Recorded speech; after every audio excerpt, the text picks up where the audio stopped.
Ladies and gentlemen, thank you so much for watching Pop Indoors and this amazing interview with a very special friend, actually, Mr. Gilles Thévenin. Well, in fact, I won't tell you who he is because I'd like him to share with you exactly what Gilles does. But I have to say, it's been a really special response to the program video where a lot of you have sent in questions and a lot of magical things. But listen, let's just go straight to Monsieur Gilles Thévenin. So, Gilles, we met a few years back, in fact, 2005, and it was for me walking into a room where I smelt a scent, and I didn't know what it was. It was a hotel in Harrogate, and I discovered what it was, and it was called Idole. That was my first journey into discovering more about your brand. But I spoke with you. So tell us who you are. You know who I am, Peter. Of course, tell us, the viewers. I have been working about 36 years in the perfumery business. I started up at Lubin, at Guerlain a long time ago, in the 1980s, 1984. And then I took over Lubin about 16 years ago now. It's 2004. And when we got to know each other, I was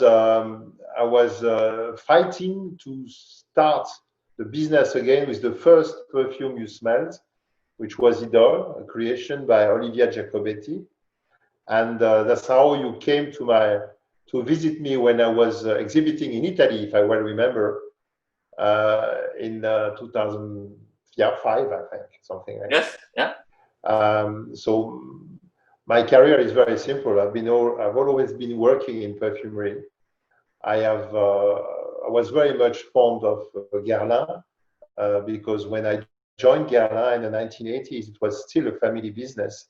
And I was fascinated by the way the Guerlain would put together their fragrances and the way they would be daring in a way with perfumes.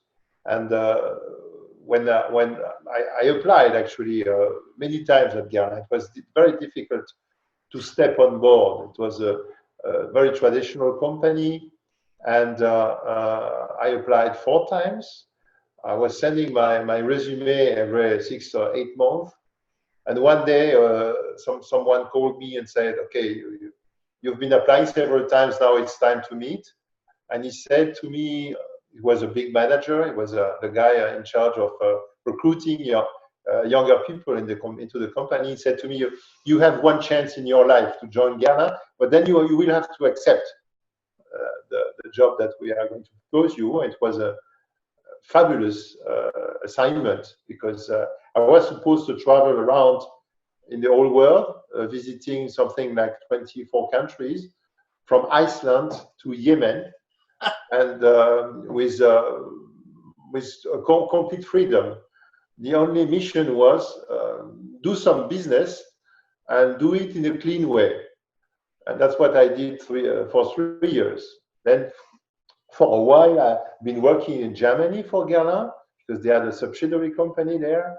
Then I joined back in 1993 to take care of the creation at Guerlain. And it was a beautiful assignment. But unfortunately, at that time, the family shareholders were already discussing with LVMH. The company was taken over, and I didn't fit anymore into the whole figure. So it was the time to leave and to do something else. But when I started up with Lubin, my dream was to build up, so to say, a small Guerlain the way I have been living in it in the 1980s. And nowadays I'm very close to retirement, and I'm still taking care of my... Gilles, you're far too young to retire. No, I should think of it, I didn't save enough to have an early retirement anyway. So you might see me for a few more years anyway. Good. So well, that's all what I am. I'm very much involved into perfumery. I love it. I love history as well. And Lubin is a good combination of the two because Lubin belongs to the French history. I benefited.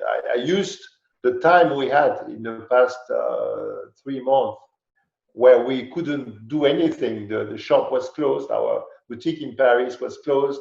We couldn't export anymore. We couldn't do anything. Everyone was at home. And I will ride to my bicycle every morning to the office. And I had nothing to do. I get bored, but I use that time to make research on the history of Lubin. And I went very deep into the National Archives of France that are online. And I discovered many, many beautiful things, many very interesting things. And that's why I started up to write a book about the history of Lubin. Sorry, Gilles, forgive me. You're writing a book. I mean, one of the questions, in fact, which you've answered anyway, was for you to tell us about it. It's amazing, the history of Lubin. You're writing a book. Yes. When is it going to be launched? Well, as soon as it's finished. It takes time. Very good answer. The same page, I have been writing most of the paging 10 or 15 times because I always have the feeling it's not precise enough or not interesting enough. I don't want to write on a geography. I don't know how to say that in English. I don't want to write a book like this is a traditional way to speak about a brand, saying everyone was beautiful and that people are so gorgeous and so talented. I think it's a bit stupid. What I like is the connection of the history of my brand, of my house of perfumes, and the great history. And I try to put the light on certain events which were important in the life of the House of Lubin in the last 222 years, because Lubin was created in 1798. And from the beginning, there is a lot of things, of stories to be told.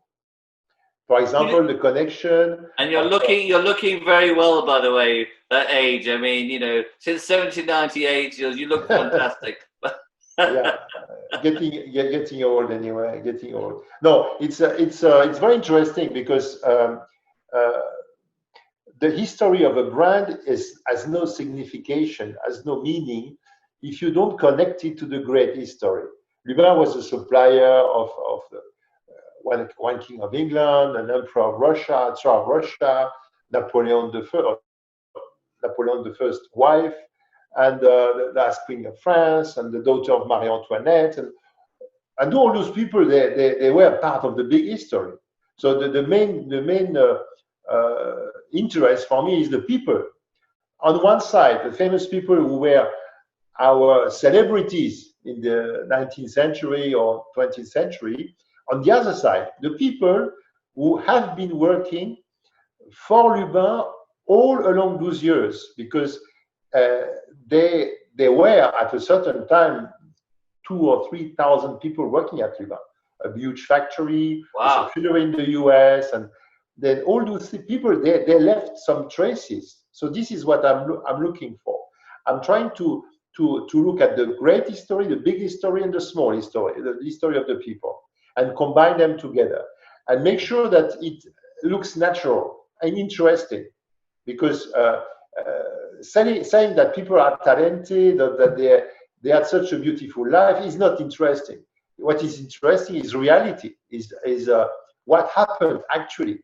Why did Marie Antoinette's daughter, for example, come to the Lubin shop in 1815? Because he was a young perfumer, he was not very well known. And when did he come? When she came back to France after 19 years in exile, why did she come to Lubin?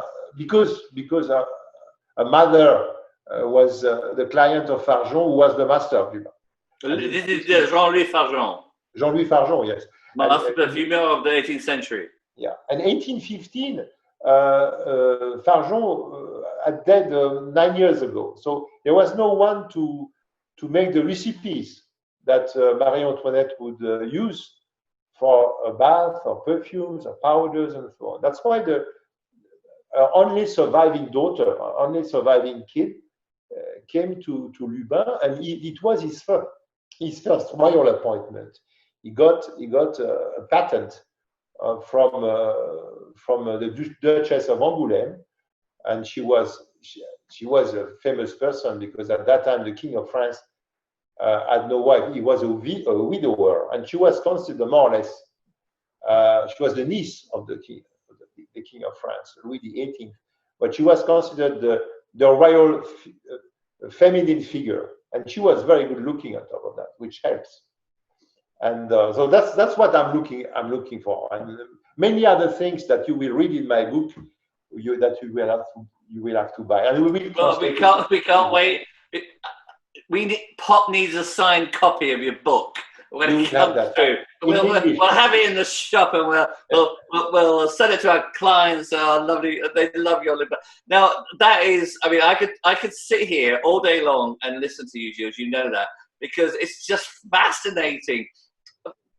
And particularly for, as I mentioned previously in our promo video, about if you're a perfumista, a perfume head, a perfume nut, but love history about perfume, you've got to watch this video, and I'm sure they will. And my goodness me, this is fantastic. So here we are in the 21st century, and we do have your brand in Pop Perfumery in Knutsford, in Cheshire, and we do have some questions for our clients, or from our clients, I should say. So I just want to put them to you. I'm going to pick up a piece of paper with their questions, because we do have a lot of fans here for Lubin. So let me just check.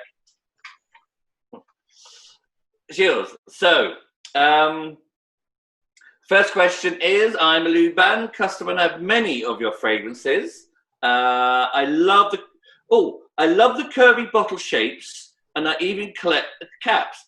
Okay, so, but she said, is this bottle shape, because somebody told her, I think, the same now as it was? And I think this lady is referring to, right, let me just, I've got it here.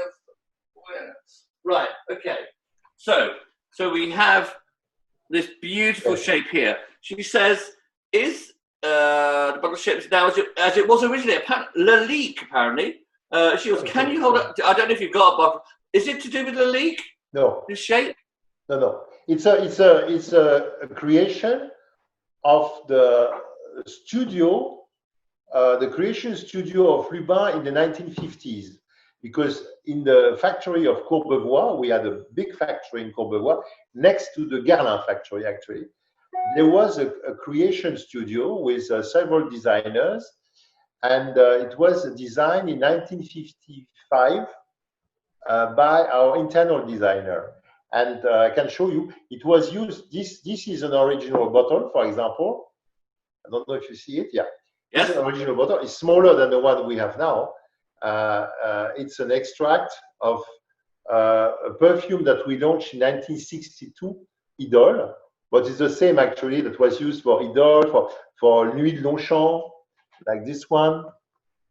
So it's always the same shape. But when I took over the Lubin, the tools to make the glass were not existing anymore, because the glass maker had disappeared. The glass maker was doing that bottle, did not exist anymore. So I had to remake the shape, the tooling to produce that bottle. So that's what we did, and we did already two sizes, 100 ml and 50 ml, and this very small size doesn't exist anymore. Ah, okay. Well, thank you. And did Lalique make any bottles for Lubin? Yes. There must have been many Lalique bottles. Not many. There were 2 or 3 bottles from Lalique, There was one bottle from Baccarat. There was but it was before the First World War. Wow. After that, they start producing, after the 1930s, they start producing bottles in a automatic way, or half automatic, so it's no more handmade, and they don't use lalique anymore, except for special occasions or special editions, but it's not very frequent after the 1930s. And was it the original? I believe in 1930, Nuit de Longchamp. Nuit de Longchamp, 1930. Was that bottle lalique or? No, it was not lalique. It was a bottle of, I think the designer was called, and glassmaker was called Dépinois, I think. Wow. I remember. But very rare. Very rare. Yeah, Thank you. Of course. Right, I have another question. I'm currently wearing Gin Fizz and have gone through at least 3 bottles. I love it. And particularly during this hot weather. We've had a lot of really lovely sunshine and warm weather at the moment. So she obviously very much loves this. Could you tell me a little bit about the fragrance and why it's called Gin Fizz? Actually, in the 1950s, in France, like in the UK, but we were recovering from the war. So the country was not very rich, and the people needed to dream. And in the 50s in France, the people were absolutely fascinated by Hollywood, and the movie stars, and American cinema. And everyone, almost everyone, millions of people on the weekends to get some dreams would go to the cinema. And the movie stars, American movie stars at that time, or English ones, were very famous. They were very exotic, of course. And one of them was particularly fascinating for the French people. It was Grace Kelly. And in 1955, she got on the same year an Oscar and a Grammy Award. And so she was in every single newspaper. She was beautiful, a goddess. Everyone would like to mimic her, dress like her, and everything. And our perfumer of the time, Henri Giboulet, was among those fans who were looking at her like, she was a miracle. And she was very much at that time in Monaco because she had met Prince Rainier and she would marry him later. She would become a princess of Monaco. And he decided to create a perfume that would, so to say, reflect a radiant personality, a charisma. And this is Gin Fizz. The name, why the name? The name is because there was another American fashion in Paris at that time, what we call the American bars. It's the bars where you would have a cocktail served, because cocktail is not a French tradition. Cocktail is an Anglo-Saxon tradition. People would believe that Gin Fizz was an American cocktail, which it is not. Gin Fizz, the Gin Fizz lemon and gin is an English tradition, is an English cocktail, but people didn't know that. So that's why they give that name to the fragrance, all the more as the fragrance itself, if you smell it, reminds a little bit like the cocktail. So that's the origin of the name, and the name was registered at that time for Lubin, and they launched that as so to say, an American cocktail perfume. Well, it's certainly been an absolute favorite from a lot of our clients here, and once you've got it, it's addictive. So not that they're addictive to gin, and despite this lockdown and everything else, but the fragrance, I have to say, Gilles, since we launched 9.5 years ago with your brand here at Pop, has been an absolute favorite. Once you've worn it, it's empty. You have to get more. Another question, please, Gilles. I understand that Lubin is a very old brand, and yet, and we've heard that, from your background talk of Lubin, but it's still around today in quality premium perfumeries, and I say that with absolute conviction. Why do you think it stood the test of time, and is it difficult to keep a heritage brand? It's one of the oldest French houses that exists, and it's one of the oldest houses in the world.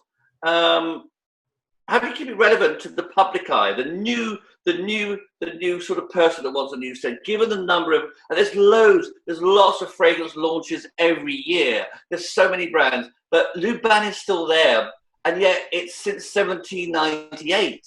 How do you do that? When I start discussing to take over Lubin with the former owner, it was a group, German group, and my intention originally was not to take over Lubin. It was to take care of it within the group. I was an employee. I was a marketing director at Rochas, and I just proposed them to take care of the brand because it was not taken care of anymore. And they told me that at that time, it was 1996, September 1996. They told me, "What are you talking about? This is almost 200 years old. This is dusty, and no one is interested. People are interested into fashion designers, movie stars, and they're not interested into dusty old things." The main issue for many years, since I would say the 1970s, for what I would call pure players, perfumers, perfume makers, was to keep fashionable, whereas a lot of very interesting people, fashion designers, are very interesting. Chanel, Saint Laurent, Dior, Ferragamo, Versace, all those people, they would make perfumes, and it was much easier for them to promote their production. And it was impossible for a pure player, a pure perfumer, to fight against that tsunami of new brands that were already showing up in the 1960s, 70s. And most of the brands of pure players almost disappeared at that time. Many of them completely disappeared. And Lubin survived because it was purchased several times by groups that were just exploiting the formula, that were selling by itself without any advertising or with almost no advertising. The chance I had is that the brand, when I took it over, was so to say still alive. There was production 2 years before. There was still a production, not a beautiful production, but there was still a production 2 or 3 years before I took over. But we had other issues to relaunch the brand. The lesser one is, of course, not the financing. And we could relaunch only in 2004. And the decision, of course, was very quick to make. There is no possibility to promote a brand without being a movie star, fashion designer. At the beginning of the 21st century, there was nothing to do.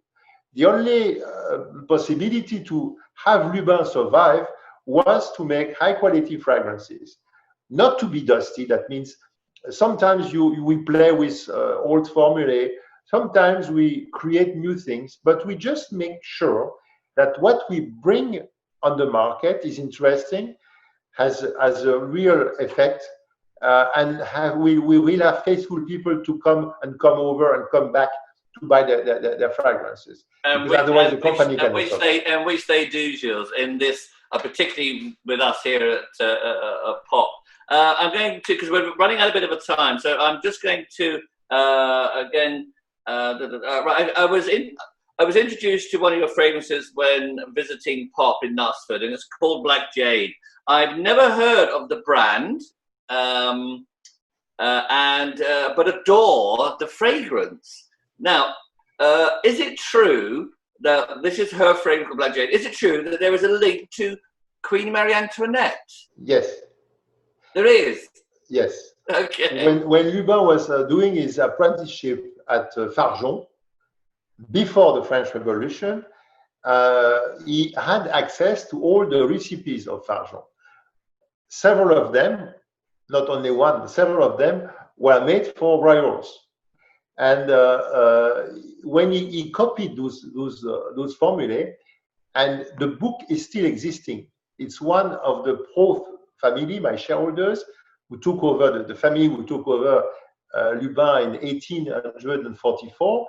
They still have archives, and one of them is the apprenticeship book, handwritten by Lubin, where many of the formulae are. But of course, they are not, you can't use them anymore as such, because the regulation and everything and the availability of the materials. But we tried to be as close as possible to the original spirit of the perfume that used to be made for Marie Antoinette in the 1780s, like I think it's 1786 or something like this. And this is a good reflection of that original fragrance. It's not exactly the same, but the spirit is there. Well, I have to say, I think you've answered that question to our lovely client that's been here. Now, I think we're running out a bit of a time, so I'm just going to say, I have a last question from a lovely friend of ours, a very good client, and he's a beauty writer as well. He's put the question to us that he loves your brand, but he has a favorite. And it is called Galad. He absolutely adores Galad. He wants to know, Gilles, what is your Lubin favorite and why? If you have one. No, it's, I'm behind every single fragrance. Of course, there are some fragrances that I like more than others after a while, but it changes as well. Sometimes I say, oh, I don't like it anymore. This one, I like less. Or this one is, and then I come back to it, and it's impossible to tell which one of your kids you prefer, And I try to be as sincere as possible in the way I choose my perfumes, my scents, in the way I have older scents, the former ones being developed until a point where I say, okay, this is a good reflection of what it was, and it's good for today as well. It's always a big question, is it okay? Is it nice? Is it and do I like it? And the final judge is not me, of course, it's the public. But at the beginning, the choice I make is a sincere choice. I love this fragrance. If I put it on the market, it's because I love it. And from that point, I think we're going to have to close. Sad. I could spend every hour listening to you, Gilles. You've been absolutely fantastic. And just to say, it's been an absolute honor to have you with us here at Pulsar Perfumery. And listen, we've been working with you for many years. Well, since we opened 9.5 years ago. You have a massive following here from our perfumery here in the UK for Lubin, and they keep coming back, which is great. But I have to say, there is one, if we've got time, I'm going to show you something.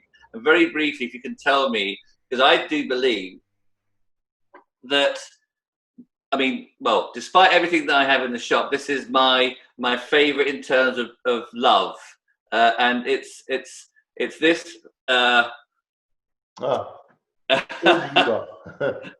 Lubin. The original of that eau de toilette was a cloth for the Queen Marie Antoinette.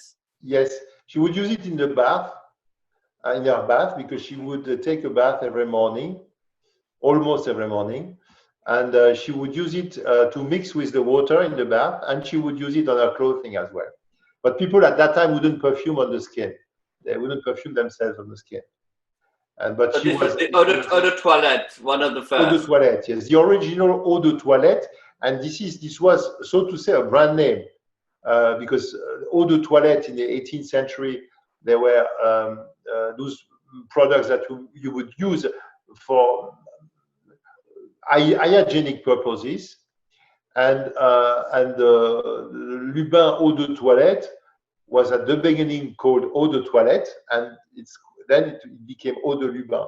But I think I have a bottle here which is written. So this is one of the original bottles. Wow! And this oh, this one is recent. This one is 1950s. This one is 19th century, remember, 1840s. Wow! Well, so you see here it's Eau de Toilette actually. Oh my God! Label. Gilles, thank you so much, ladies and gentlemen. Thank you so much. It's been an absolute treat for you to be watching this, and a pleasure, an honor to have Gilles Thévenin, the owner of Lubin. The most incredible story. I hope you've enjoyed the whole stories. Do not miss out for next week. We have another guest popping in. I will share with you who he is next week. But Gilles, you've been an absolute gentleman. The history, the knowledge, the product, which is amazing. I just want to thank you for your time. All of us here in the UK, us at Pop, we wish you all the very best, and that lockdown, because I know you have a boutique in Paris as well. I hope that's open and trading. But yeah, we'll be here looking after Lubin for our clients, and we want to thank you once again. Thank you from Pop. Lots of love to you, and stay safe and be well, and look forward to seeing you in Paris. Thank you very much, Peter. My best greetings to everyone in Oxford. I will come back. I will be back. Look forward to seeing you. Bye-bye now. Thank you.